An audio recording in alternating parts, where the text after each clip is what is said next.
Ustadz, saya seorang istri yang terus belajar untuk berbakti kepada suami saya. Semoga Allah berikan surga Firdaus dari ikhtiar saya dalam berbakti. Pertanyaannya, apakah boleh sebagai bentuk bakti ke suami saya dan berharap mendapatkan pahala yang besar dalam menjalankan sunnah? Saya meminta suami saya untuk poligami dengan salah satu sahabat saya yang berstatus sebagai janda. Tapi sepertinya suami saya masih belum berani poligami, Ustadz. Tolong dinasehati. Ini enggak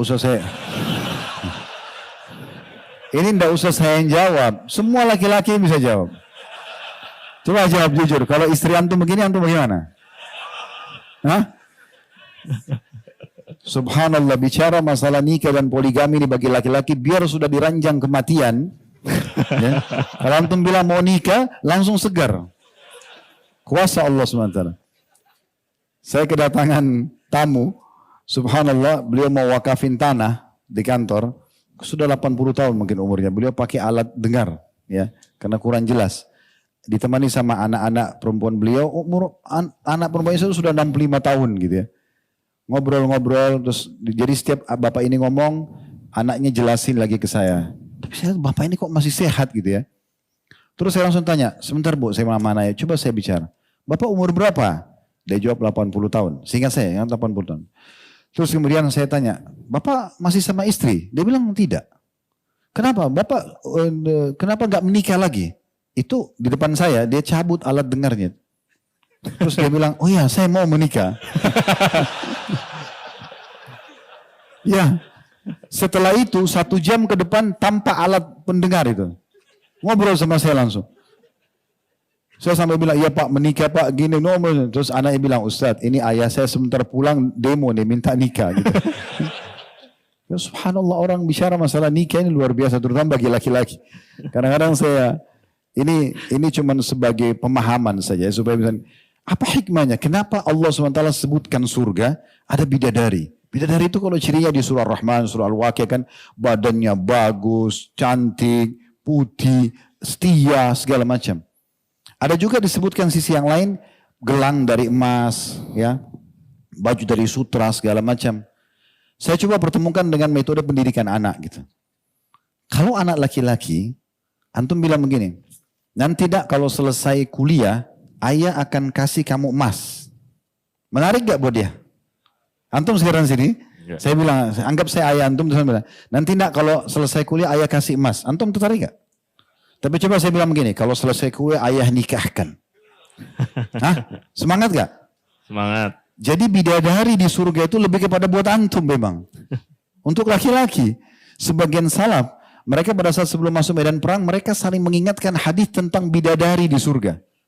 Sebagian yang lain menegur mengatakan, kenapa yang kamu bahas tentang bidadarinya? Kenapa bukan bahas yang lain? Istanahnya, misalnya bajunya segala macam. Maka mereka menjawab dengan sangat fair biasa. Mereka mengatakan dengan inilah kami termotivasi untuk mati syahid. Itu karena Allah janjikan kan gitu. Kalau emas, perak, baju sutra, kalau anak perempuan, antum bilang begini, nak kalau selesai sekolah, selesai kuliah, ayah nikahkan. Kira-kira mau nggak dia?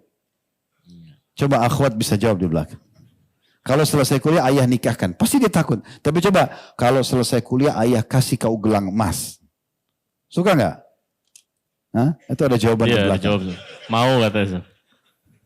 Berarti gelang emas, baju sutra buat akhwat memang itu. Walaupun semua nanti kita akan nikmatin itu di surga. Seperti itulah. Pak, saya pribadi sebagai penutup mengatakan jazakallah khair. Terima kasih ukhti penanya ini karena dia ingin menunjukkan secara pribadi, mungkin bukan semua. Dia ingin menunjukkan sebagai bentuk bakti saya sebagai suami, boleh nggak saya menyuruh suami saya untuk menikahi seorang sahabat saya yang janda, tapi suami saya masih menolak. Itu niat yang baik. Karena bab nikah adalah bab ibadah kan gitu. Dia ingin meraih pahala karena semua istri yang memotivasi suaminya untuk menikah, kemudian ternyata dia sebabnya, otomatis rumah tangga yang kedua dari nafkah, dari interaksi biologis, dari anak-anak nanti yang akan ada, dipanen pahalanya karena dia penyebab daripada perbuatan baik tersebut. Kadang-kadang ada beberapa keadaan di mana memang seorang akhwat kalau dia cerdas dan dia melihat memang keadaan suaminya ini memang dia tidak bisa dikontrol kecuali memang dia akan menikah lagi. Maka dia lebih dulu melangkah untuk merangkul suaminya agar mendapatkan orang yang dia kenal. Supaya nanti jangan datang wanita poligami yang tidak dikenal sama dia, maka dia mengambil keputusan ini. Maka itu satu hal yang baik, itu kan, dibandingkan nanti suaminya menikah sama orang dia tidak tahu, toh nanti dia akan satu rumah tangga dengan orang ini. Itu salah satu ijtihad. Saya katakan tidak semua wanita begitu. Tapi kalau ini ada, tentu saja ini niat yang sangat baik dan mulia. Semoga Allah ikhlaskan niatnya tentunya. Amin. Dan Allah catatkan sebagai tambahan pahala seperti yang dimaksudkan. Semoga Allah balas dengan surga firdausnya. Allahumma amin.